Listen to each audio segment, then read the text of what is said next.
What's up? It is week 8, and we have a great show tonight. We have a returning guest. He was on just a couple months ago. Tonight's show, we'll be talking about a lot of wide receivers. We've got trades happening. We got potential trades happening. We got tons of major injuries to talk about. We got the impact of Russell Wilson in his first game last week with the Pittsburgh Steelers. And we're entering the Jameis Winston era in Cleveland. Of course, we'll do our underdog pick'ems of the week as we always do, our forgotten fantasy player, and of course, our nonsense draft. So hang tight.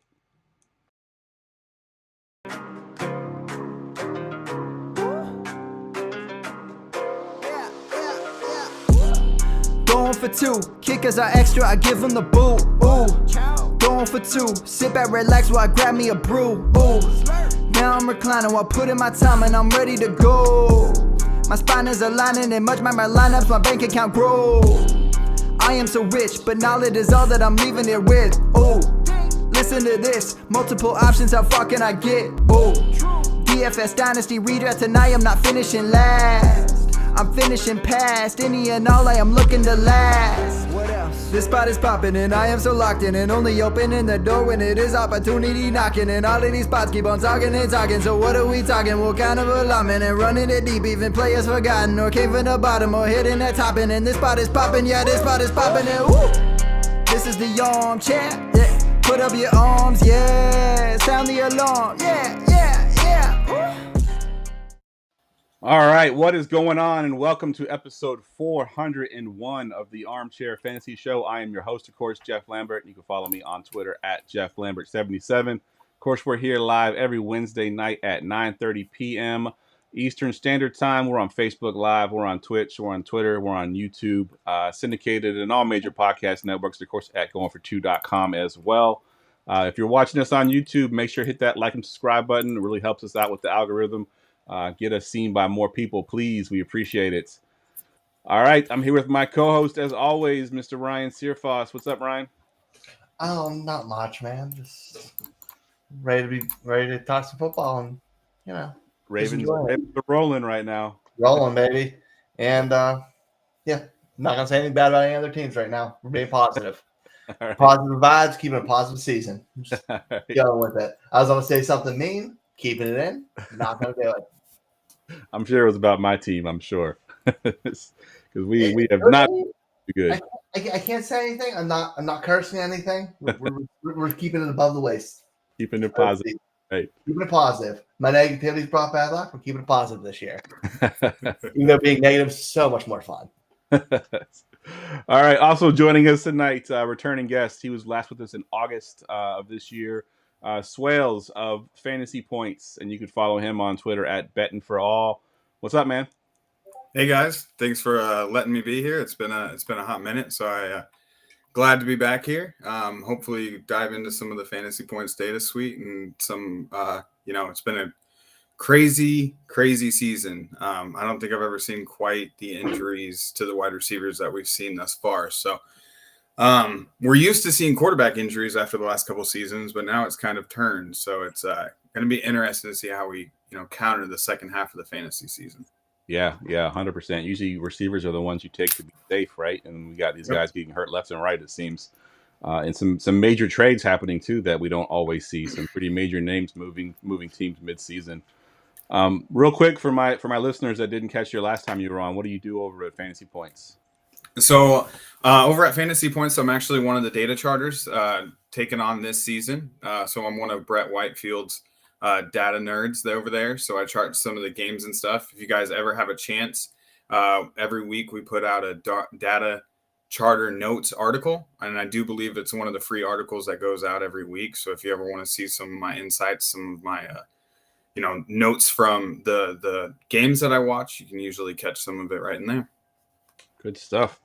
All right, as always, today's show brought to you by Underdog. Check out their best ball leagues. They got daily best ball leagues as well. Huge tournaments, private leagues, pick'ems for all major sports. Of course, we'll do our pick'ems of the week later on in the show tonight. Sign up using our promo code GF2 and get bonus bucks up to $1,000. Simple as that. Sign up, use promo code GF2, and you can start drafting. Speaking of draft, let's go ahead and kick things off here with our nonsense draft. Attention, everyone. Let's mock draft. All right, if you caught the last couple episodes, we've been kind of theming these ones to like October. I think we did fall beverages and food last week. We did a horror movie battle royale 2 weeks ago. Tonight we are drafting horror movies or franchises you think you'd have the best chance of surviving. And as always, our guest gets to go first here. So you got the 101, Mr. Swales. All right. Well, as I was telling you before we started the show here, this is actually a kind of difficult one because I don't feel like I would survive too many of legitimate horror flicks. But if there's a couple that I think I would survive, one of them I think would potentially be Chucky. I think I might be able to find my way around the doll. I know it's possessed and we're looking at some other things, but I'm gonna have to say Chucky would be my 101. Yeah, just punt him, right? I mean, just kick him across. I'd hope. He's a sneaky little bastard. He is. You're right, but yeah, that was on my list as well. Because I mean, I feel like I could take a doll. It's the one thing I might be able to outrun. Yeah, agreed. All right, Ryan, you got the 102 here. I'm going with the movie Zombieland. It's a horror comedy. Yes. Them zombies are slow. They weren't really worried about like bands of other humans being terrible and robbing you. I mean, you can just crash in Bill Murray's house. Yeah. Jamie said I'm surviving the Horde of the Browns franchise. Nobody's surviving that. Yeah, that's a low, painful death right there. I mean, God bless the Browns fans. I wish you nothing but the best in happiness and joy. Yeah, that's a good one. All right. I'm going to go with similar to what Ryan had said about the zombies being slow. I'm going back to an old one, Dawn of the Dead, 1974 edition. Not the one where they run fast. The one where they're super slow. Yes, I'm going to have to, find food, and I may have to fight other humans to survive. But slow zombies, I don't know. I move out to the middle of nowhere where there's no people. There's no zombies. I think I can probably survive that one. So I'm going Dawn of the Dead from the 1974 edition. All right, Swales, back to you for the 201.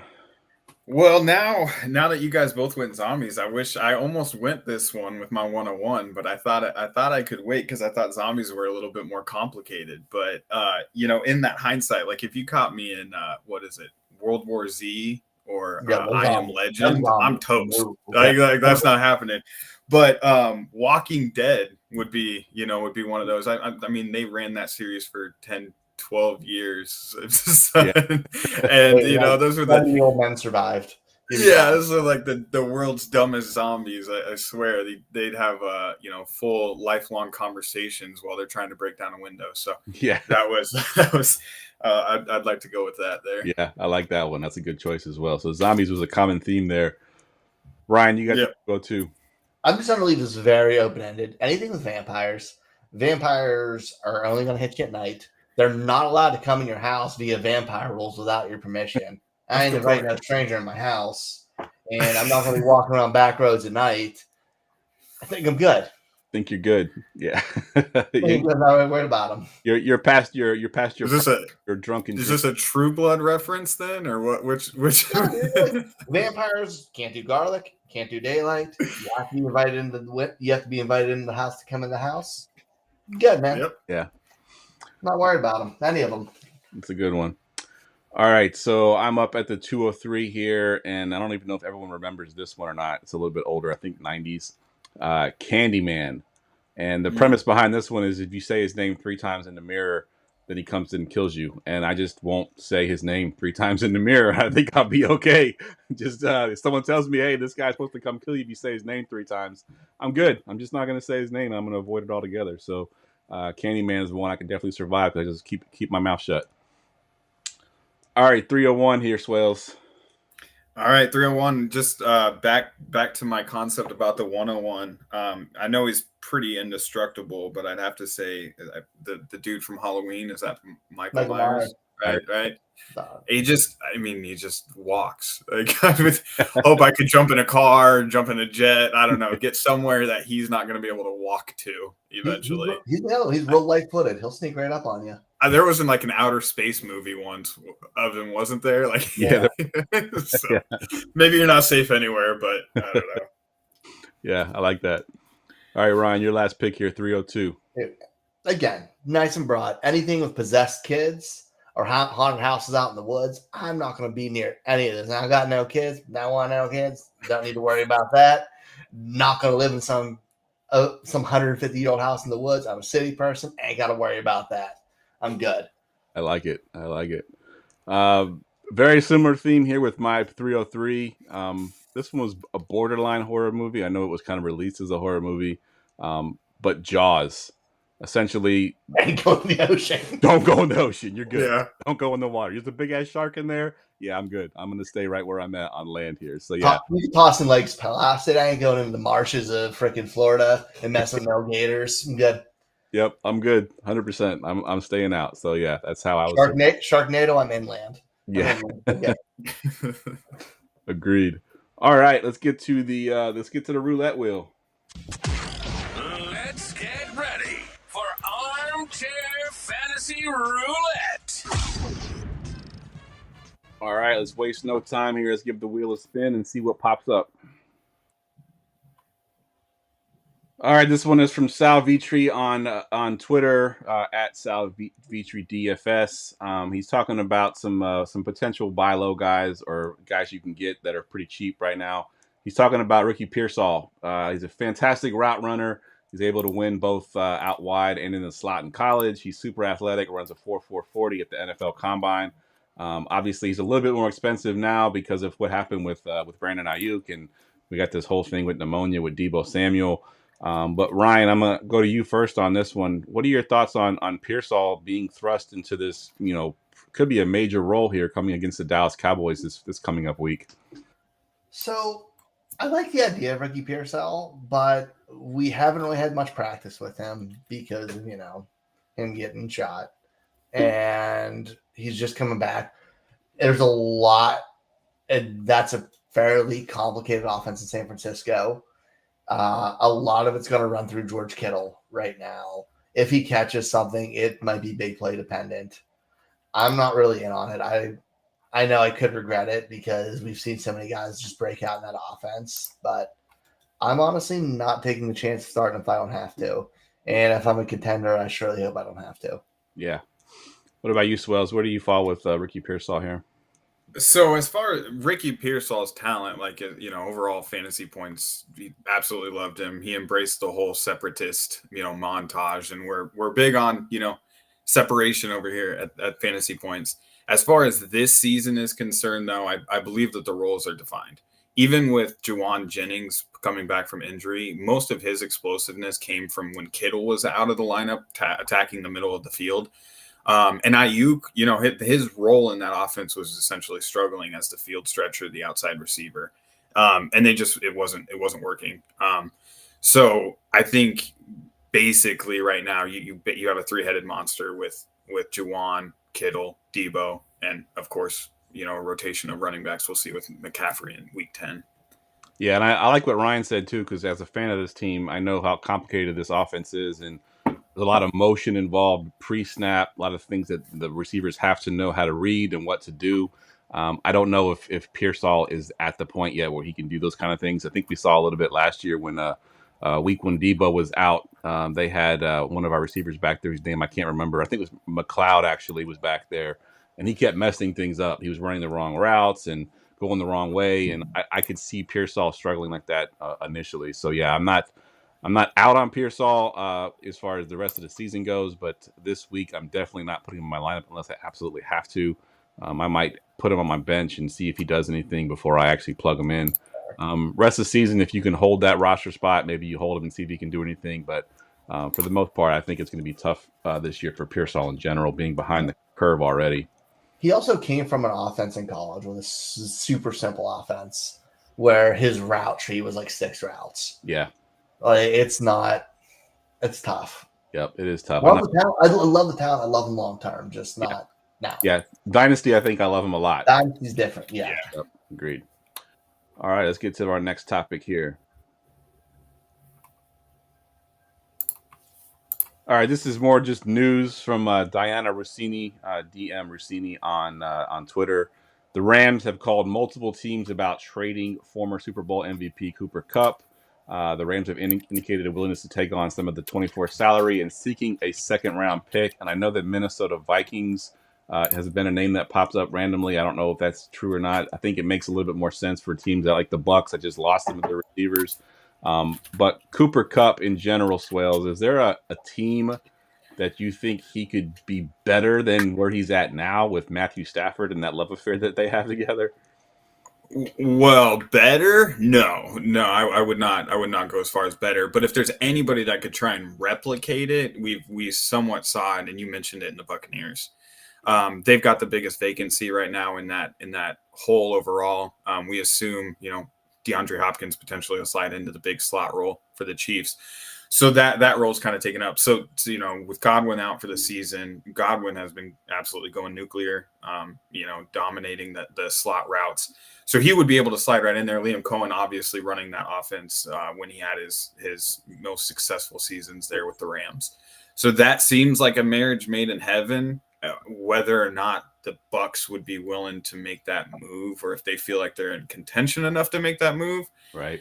That's another story. I think Mike Evans, he might be out for 4 weeks, so yeah. you just might have they to. said week 11, keep him out till the bye is over.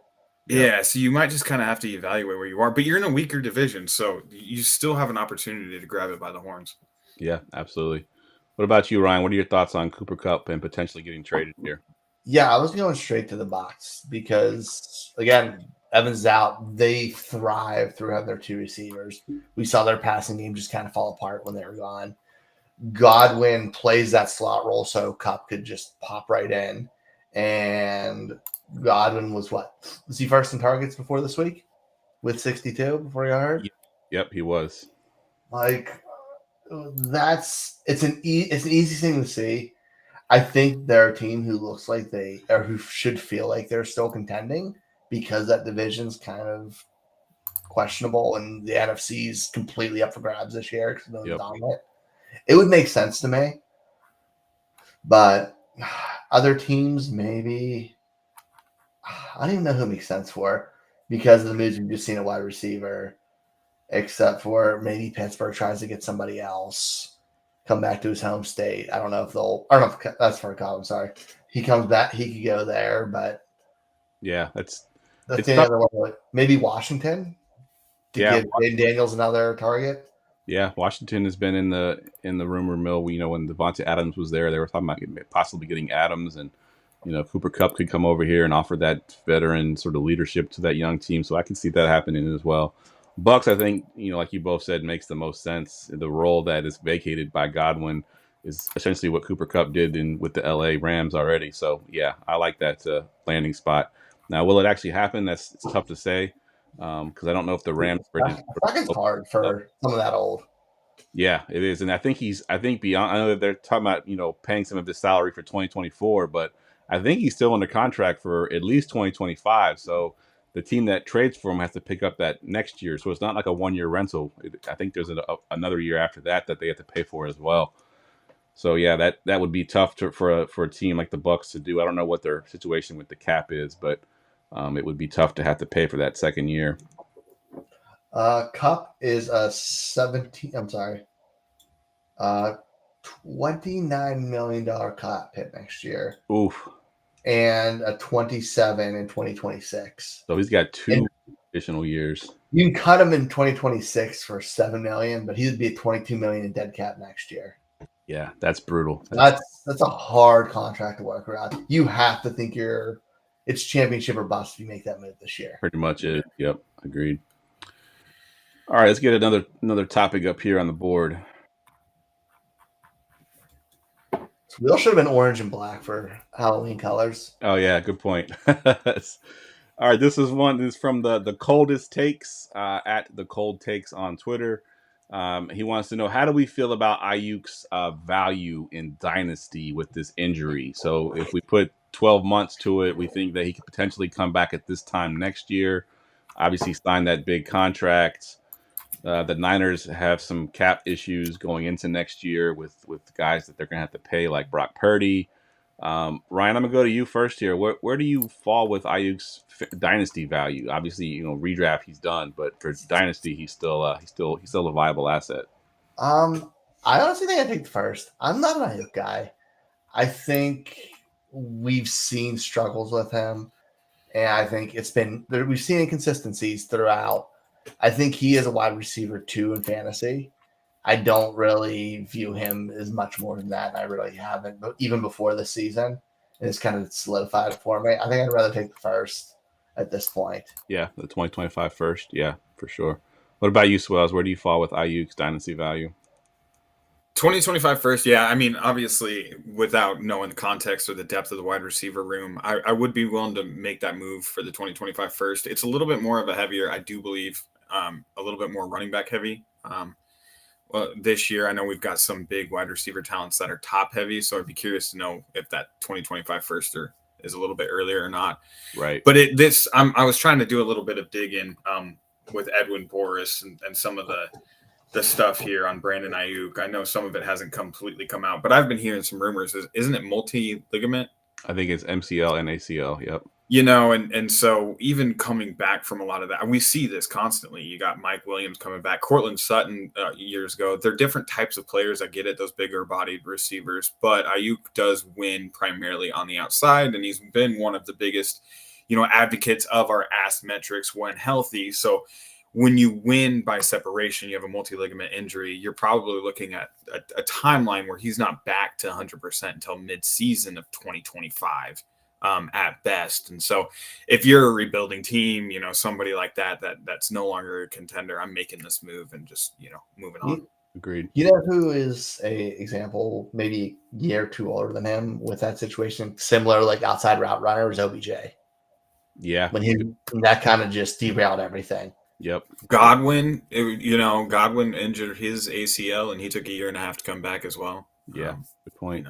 So you gave that acronym there, and I need you to explain it to my listeners because you just said AS metrics, and if they don't know what that means, then they might be like, "What are you talking about AS metrics?" So you got to break that down for us real quick, Swells. So one of the biggest things that we've been, talking about and came out with this year is the average separation score, AS. And so anytime right now, if you're hearing anything fantasy football related to AS metrics or talking about guys' AS, it's usually related to their separation and how they're, beating people.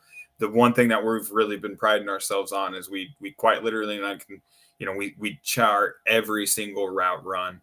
Not just the targeted routes, and that's one of the big separators overall for the fantasy purposes. Good stuff. Yeah. How's my boy Rashad Bateman in that? I mean, you're seeing it the last 3 weeks. I mean, he came into the season as, and everybody wanted to, give us some grief about Rashad Bateman being the poster boy. But as Lamar's accuracy is improving, as ADOT is improving, Bateman's popping. So. Yeah. Good stuff. All right, let's get to our next topic. All right, this one is from Fantasy Pros. This one's just real simple. Who's the number one pick in fantasy drafts next season? So obviously Christian McCaffrey was the number one this season overall, like just the consensus. So I'll go to you first on this one, Swells. Who do you think is the number one overall draft pick next year at this time? So, I mean, do we think that this wide receiver issue is kind of a one and done thing? Are we going to start getting more of a wide receiver rotation to try to take some of this workload off of these guys, getting so many miles on their joints? I don't know. Right now it's quite easy to say that, Saquon Barkley, for example, might be a great example of a first, worth your first overall pick. I would have said Breece Hall, but as somebody that's been doing some of the data and we've been talking about it quite a bit, his explosion isn't quite there either. And coming back from that ACL injury. So I'd probably heat of the moment right now and just looking at the development, Saquon Barkley would probably be my number one pick. Good choice. I mean, he just come off that huge game, 170 plus yards. He's been a beast. He actually surprised me. I didn't think he'd be as good as he was in that Eagles. I thought he'd be good. Don't get me wrong, but he's exceeded my expectations. I mean, I think he was going in the second round in most redrafts. Mm-hmm. He is definitely a first rounder. He should have been a first rounder this year. What about you, Ryan? What do you got for your number one? I assume we're not talking super flex. Not super flex. No, this is just regular 1 QB. So I think the way first overall picks looked at, especially as late, like you expect them to be the one overall. Like, you take him there, you expect it. When that's not the only thing, you want the best chance of them being a top 10, top 12 of their position. Somebody you can trust and build your team around. The player I trust the most in fantasy football when it comes to skill position is Justin Jefferson. He's proved that quarterback doesn't matter. He's wide receiver 4 right now pretty easily. I trust him. I don't see the way he plays keeps him on the field. I trust the target share. He forces you to give him the ball. I want Jefferson. I don't care if he's not the wide receiver 1. He's going to be in contention for it every year, and I'm never going to have to worry about benching him. Yeah, that's a really good point. And injury is one thing that we typically don't have to worry about with the receiver position as much as running back. Outside of this season, it seems. But yeah, he was definitely in contention. And for me, it was tough because I was thinking Breece Hall. I thought about Bijan Robinson next year, but he's had his off games. Justin Jefferson is definitely in play. Yeah, it was tough for me. I think I was leaning Breece Hall. I had Breece Hall actually number 1 this year. I was taking Breece Hall over Christian McCaffrey this season. I own him in a couple dynasty leagues as well. And he had his struggles there in the beginning, but I still do like Breece Hall. The fact that he gets the passing down work and the rushing work in that offense. I think he had 9 targets last week. I think Breece Hall would be my first overall pick. But I like that Justin Jefferson call because you're right, Ryan. You don't got to worry about him. It doesn't matter who his quarterback is. He's had some of the worst quarterbacks over the last 2 seasons, and it's been the same old Justin Jefferson for sure. Can we just give a quick honorable mention to basically whoever Sean McVay's running back is? Like, I know we all had our woes and all this stuff about Kyren Williams, and I was one of those people that was constantly saying, if you're so worried about Kyren Williams, just draft Blake Corum. Like, it's not that difficult. He's cheap enough that you can double dip on him. Yep. But I mean, you just looking at it right now, as far as expected fantasy points, Kyren Williams ranks 3rd, right now in that overall category. So it's just one of those things you've seen it time and time again that he relies on that bell cow back, and as long as he's got a competent offense, even without receivers, that back is going to provide. Yep, good point. We do have a question in the chat I want to get to from Arturo Flores. He says, my trade of Malik, Neighbors, and Pickens for CeeDee Lamb got vetoed. Do you all agree? So first and foremost, I don't agree with vetoes at all, period. But taking that out of account, this league obviously has a veto process. Ryan, what do you think about this trade being vetoed here? I think it's terrible it's vetoed, and I don't understand the point. Like, I think it's a fair enough trade. We're seeing a little bit of down here from CeeDee Lamb, but if you believe in CeeDee Lamb and what we've seen for years, great. You got him and Neighbors who could be interchangeable. If you want the safer option, just overall off name, I understand the difference in Pickens. I'd rather have the package on that, but it's not vetoed. It's a fair deal. Yeah, I agree. Like, give me the package, but it's a fair deal. Yeah. What about you, Swells? Where do you fall on this one here? Yeah, I can't. I'm a little shocked. I think that somebody's a little upset about maybe that they didn't get a chance at making a trade or something like that. But this seems completely fair. We saw, Malik's production has fallen off a little bit since coming back from the concussion. They lost Andrew Thomas, and when you can't protect the left side, Daniel Jones' blind side, he's erratic, and he already is. George Pickens and Russell Wilson is going to be a beautiful connection, but I mean, I think CeeDee Lamb and Dak Prescott are the types of people you should be trading for. Like, right now their markets are going to be the lowest that they're ever going to be. And, we're going to see it real soon here against the 49ers that they're going to be airing it out, the rest of the season. It's going to be just like last year when they started off slow and then all of a sudden, Dak became, top 5 and CD was the number 1. Yep. I agree 100%. Again, I don't believe in vetoes at all, but if you have vetoes in your league, I don't think that trade was vetoable. Pretty fair. I mean, we literally just took both sides of it, and it's a fair trade. Yep, agreed. All right, let's the wheel again. All right, this one is from Dove Kleiman, NFL_Dove Kleiman. Rumors are the Vikings and the Rams are in serious trade talks with Matthew Stafford. We talked about Cooper Kupp a little bit earlier. Now Matthew Stafford's got some trade rumors surrounding him. I think if they were to move Cooper Kupp, if they went to the Bucs or wherever, I think Matthew Stafford probably isn't far behind being traded because they'd be basically giving up on the season this year. But let me go to you, Swells. Matthew Stafford in a Vikings uniform. What do you think about that? I don't understand why you would draft JJ McCarthy Yeah, the 11th overall pick. Like, what are we doing? Like, I know they started off hot and everything, and Sam Darnold is starting to turn into a pumpkin. And that was, the turnover throws were bound to happen. But why are you trade? I don't completely understand what you're going after here. I think it'd be like a 1-year rental. They're going to be going all in, sort of what some teams have done in the past, is push all their chips to the middle. They started off hot. Maybe they think they can take the division and make a run with Matthew Stafford here.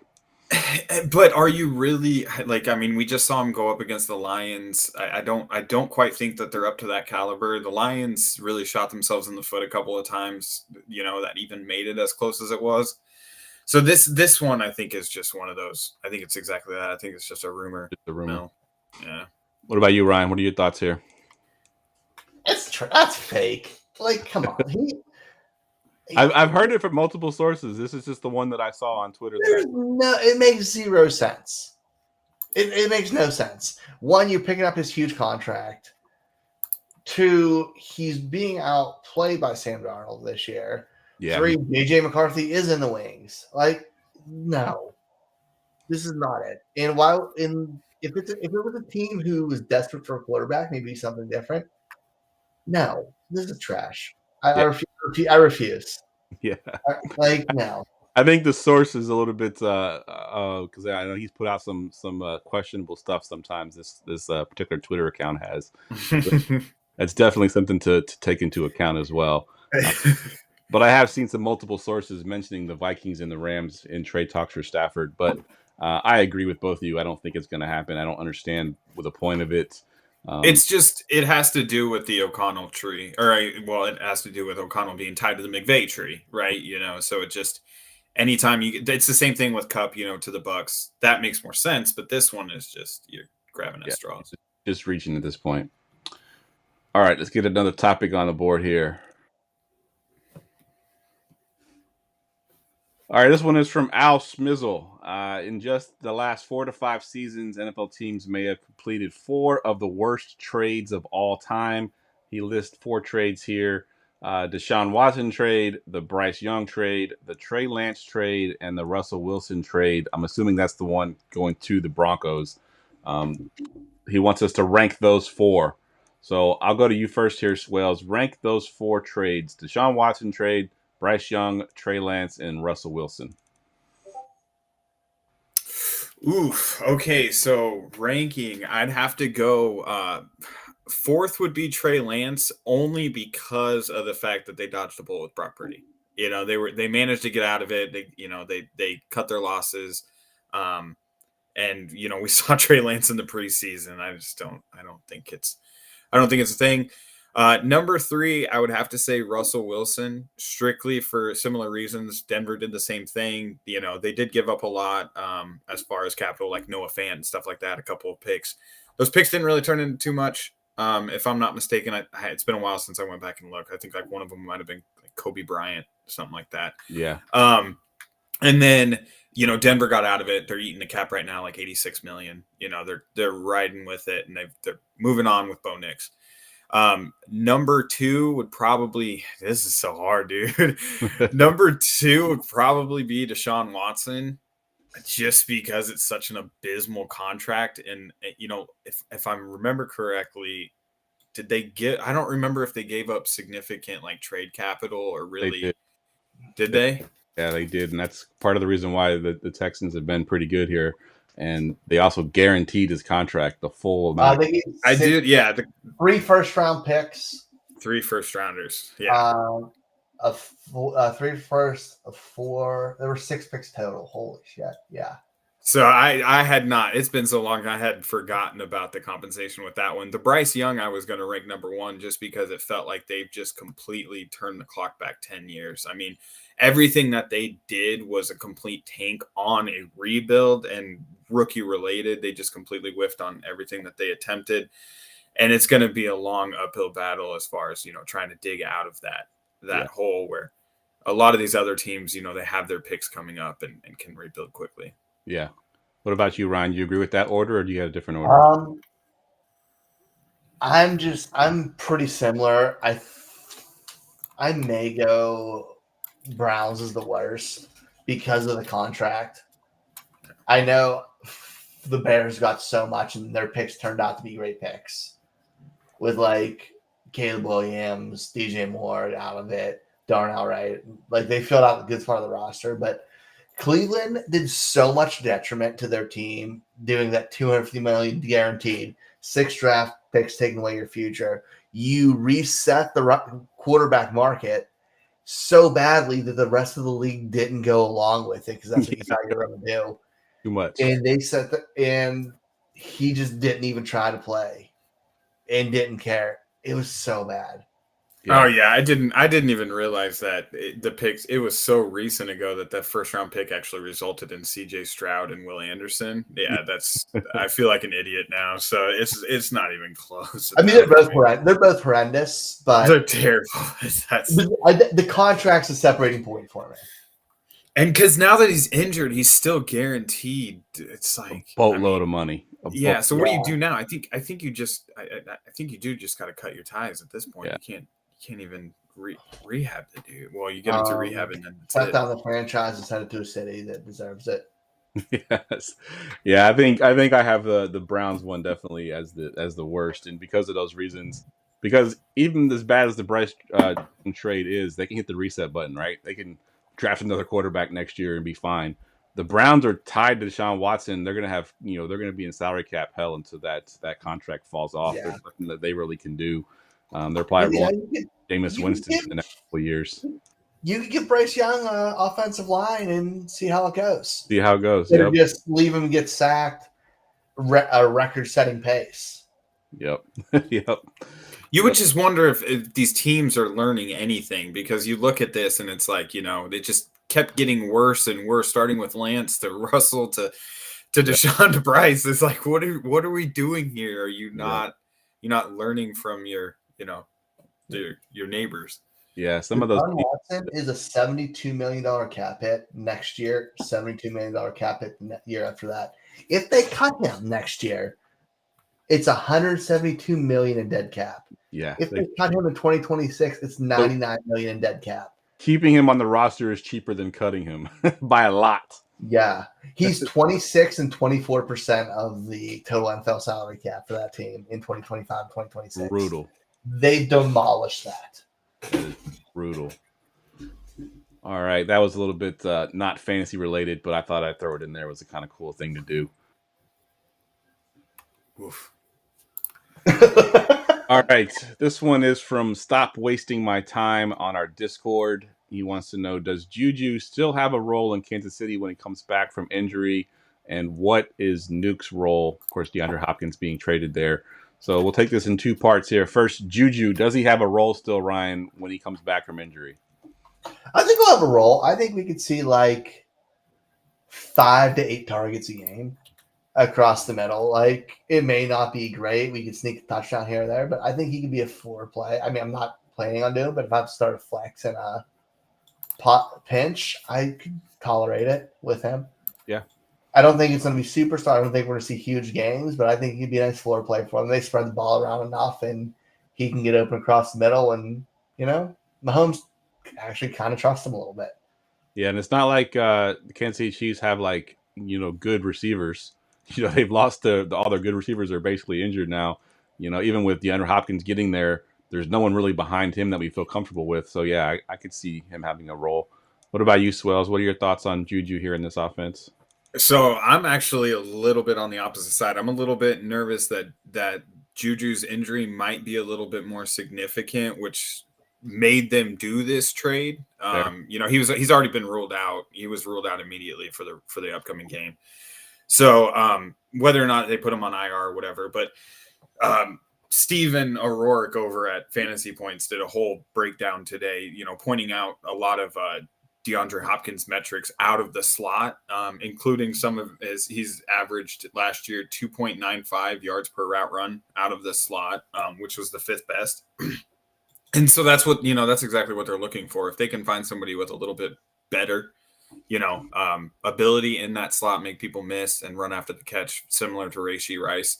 That's what they're trying to run for. I really, truly believe, and I know this is going to sound disgusting, but from a charting standpoint, you see Justin Watson constantly running that X receiver route, stretching the field, just running wind sprints. And then now with Hopkins coming in, Kelsey across the middle, that's going to open up Xavier Worthy. And they're going to, ideally run Watson and Worthy deep, run Kelsey and Hopkins underneath, and that's how they're going to try and stretch the field. So I think Juju, he's going to be relegated. I've dropped him in a couple of leagues. I think he's going to be relegated to just a rotational role, similar to Mecole Hardman, where he's getting maybe 50% of the snaps, if that. Fair point. Also, they're a running team. They're a running team that plays defense now. Yeah. Pacheco's coming back soon. Yep. Maybe. Yeah, Pacheco's coming back. I think they were estimating, week 10. So we still got a few more weeks before he comes back. But Kareem Hunt's fine too, right in his absence. Not like they didn't miss a beat. Yeah, Kareem Hunt's been pretty good back there. So yeah, I like that. That'll be actually interesting rotation when that comes back. Yeah, that's true. All right, let's get to our next topic here.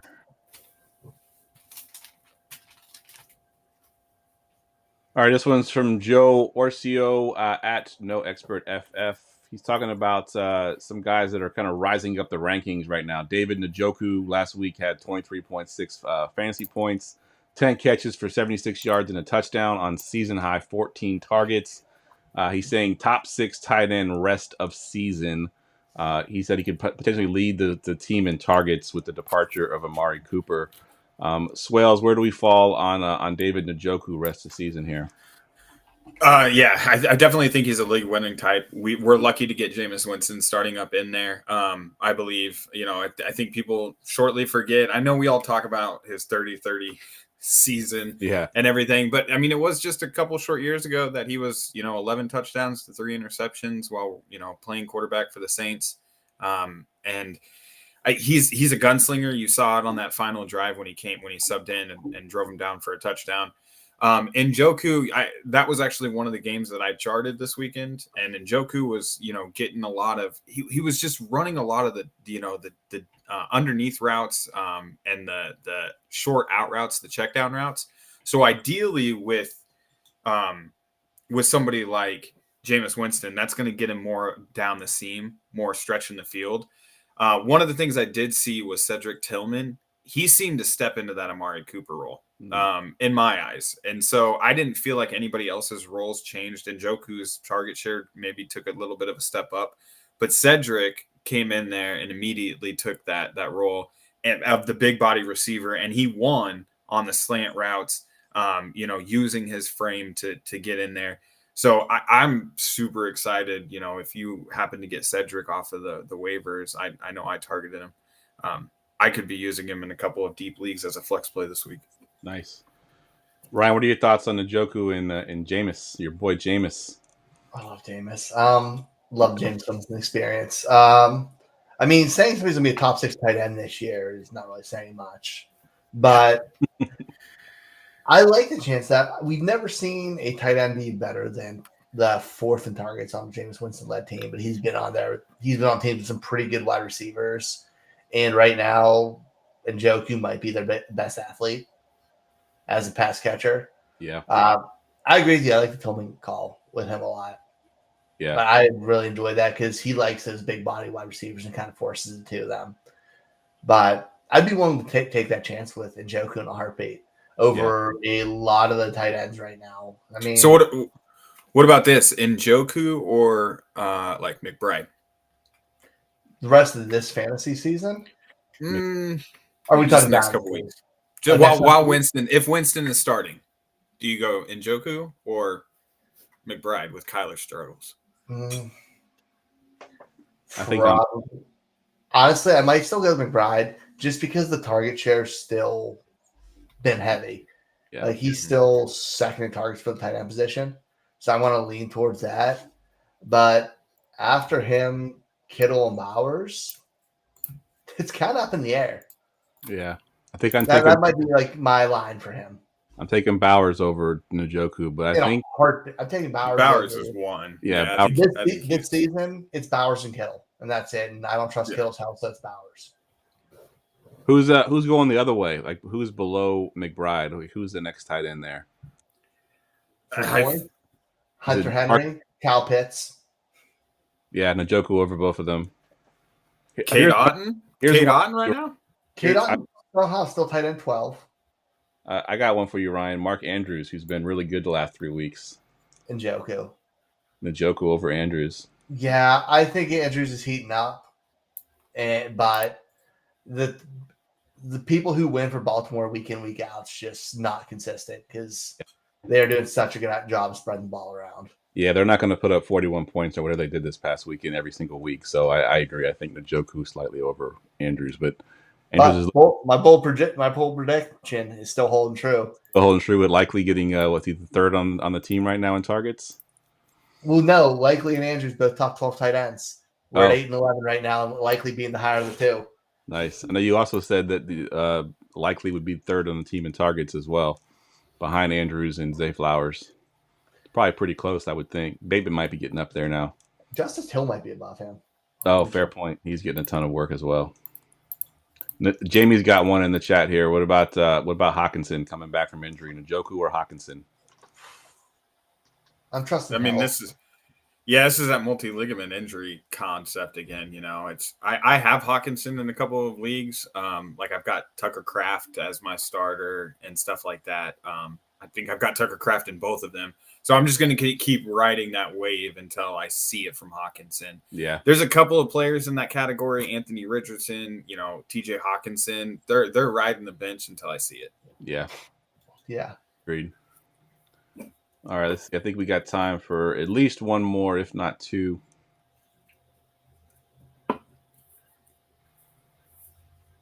All right, this one is from David Newton. It's actually, we got some new news on this one, but when I did this one, Andy Dalton is a spectator as Bryce Young and Jack Plummer take reps for the Panthers. Dalton has no helmet. Could this car wreck force a QB change? Well, we know now that it has forced a QB change, and that Bryce Young is getting the start this week.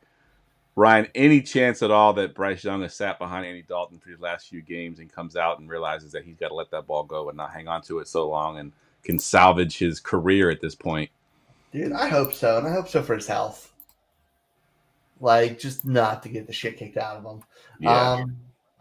I don't have faith at all. I hope I'm wrong, but yeah, you saw Dalton just getting rid of the ball and getting rid of it quick dead. You need to follow suit, but I don't have confidence in it. Yeah. What about you, Swells? Where do you fall with Bryce Young? I know I was big in Bryce Young preseason. I was taking him in a lot of my best ball drafts that have come back to bite me in the ass. But I don't know if I can trust it now that I've seen a couple games of him this season. No, man. And this is like, it can't get much worse than having to go up against the Denver Broncos defense. I mean, if Pat Surtain is back from the concussion, you can forget about it with Deontay Johnson. Riley Moss is playing out of this world because he's being targeted like a monster. So he's, like one of Pro Football Focus's like favorite, defensive backs. And like their time to pressure is second best in the league at 2.33 seconds. So like Bryce Young's going to have absolutely no time back there. And I don't know if any of you saw it. It was one of those things that you can see he throws from his toes. And like, because he has to throw from his toes to see over the line and stuff, there's just no velocity. It's just going to be, this is rough. Yeah. Somebody said fire up the Broncos defensive starters. This is one of those where they could get you 20 plus points. Yep. And absolutely wreck leagues this week. 100%. Jake wants to know, Ryan, with Bryce being back under center, is it time to sell Deontay Johnson, who's been really good with Andy Dalton? I'd hold on and think that Dalton's going to get that job back here as soon as he heals up from that car wreck. I think it'd be a good time to go buy him. It's like a sprained finger, so I don't expect more than a week or two, especially if Bryce gets killed out there this weekend. Then they'll go right back to Dalton for sure. Yeah. Yep, I think you hold Johnson. I think the news of Bryce Young lowered Deontay Johnson's value anyway. So if you tried to sell him right now, people wouldn't know what you're doing. So I think you just hold him through this Bryce Young experiment. Yep. Let's see. We got one more. Let's do one more, and then we'll get to our prop bets of the week.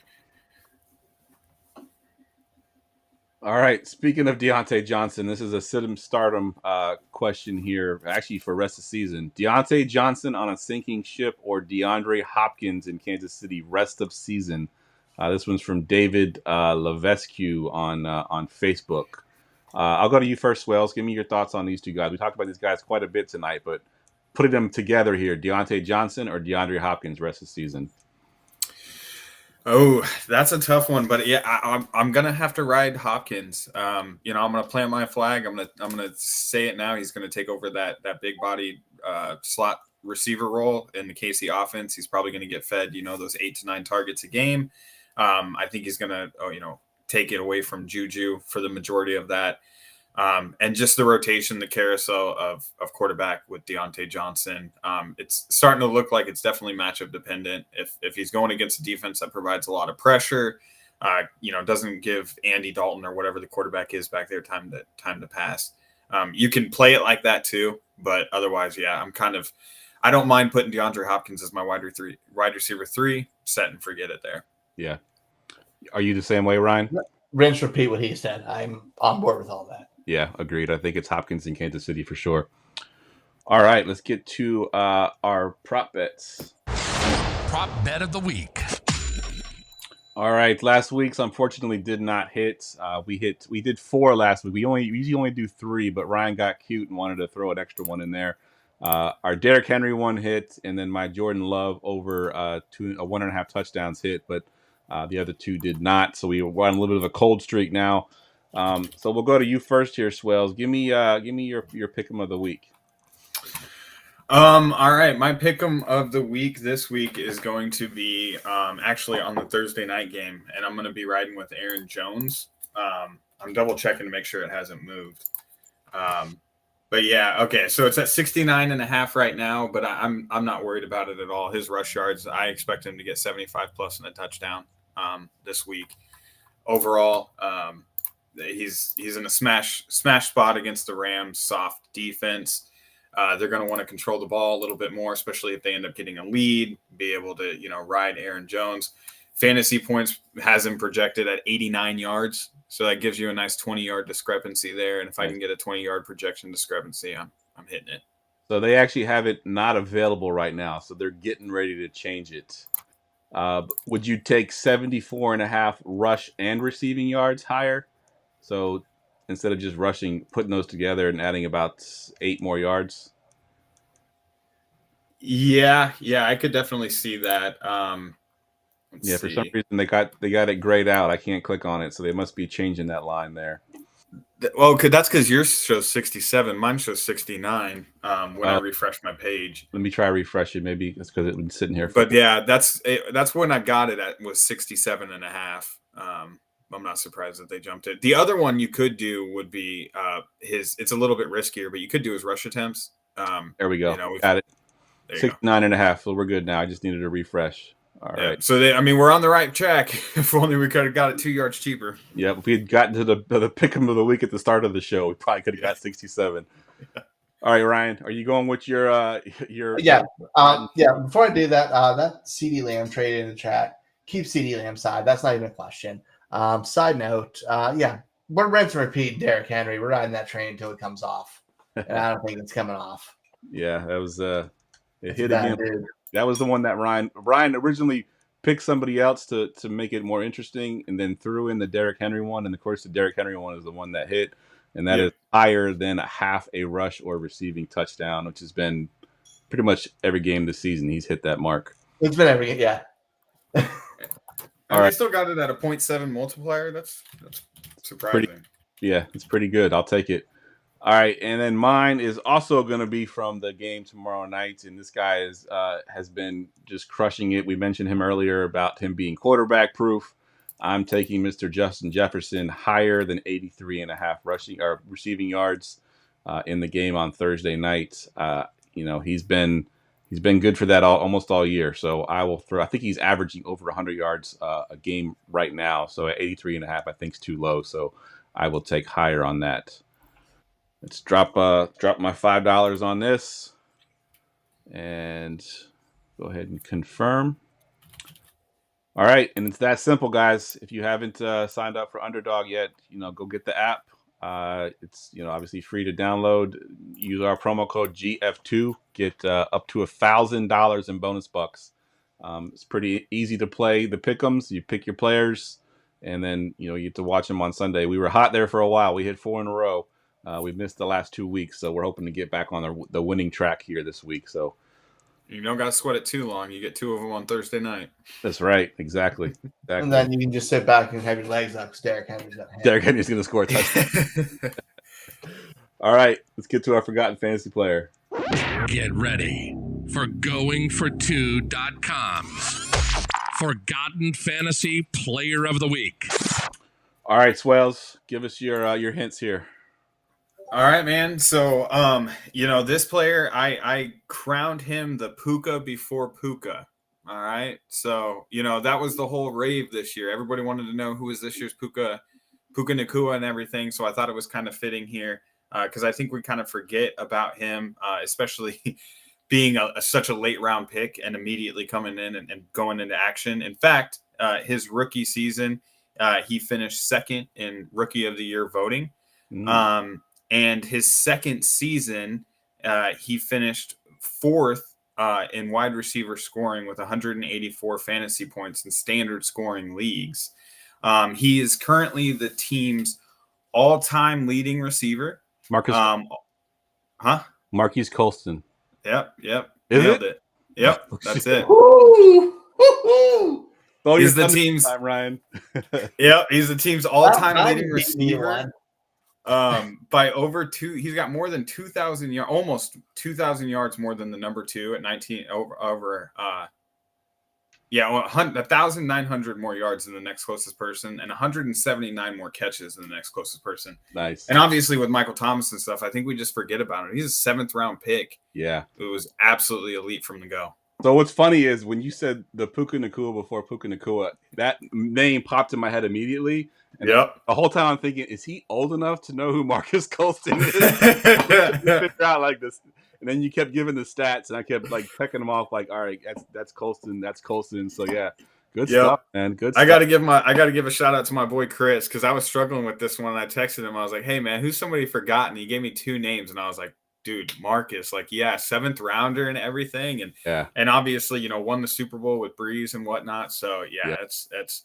He really took over that big-bodied slot receiver role before it was. You got a type. Yeah, you definitely got a type. Got a type. Good stuff. All right, fellas, that wraps the podcast up. We'll go around the room. Give us your Twitter handle one more time. Plug anything you want to plug. We'll go to you first, Swells. Yeah, again, thanks for letting me be here, guys. You can catch me on Twitter at Betting for All doing fantasy points data stuff, and I like to give out some plus EV bets and things like that as well. I do little bet threads and everything. But if you ever have a chance, you want to take a look at some of the notes that I do from the games that I chart. Check out the data charter notes. I believe it comes out every Wednesday morning. And I believe it's one of the free articles. So, get over there and see what it's all about. That's kind of one of the first things that got me hooked on fantasy points to begin with. So good stuff.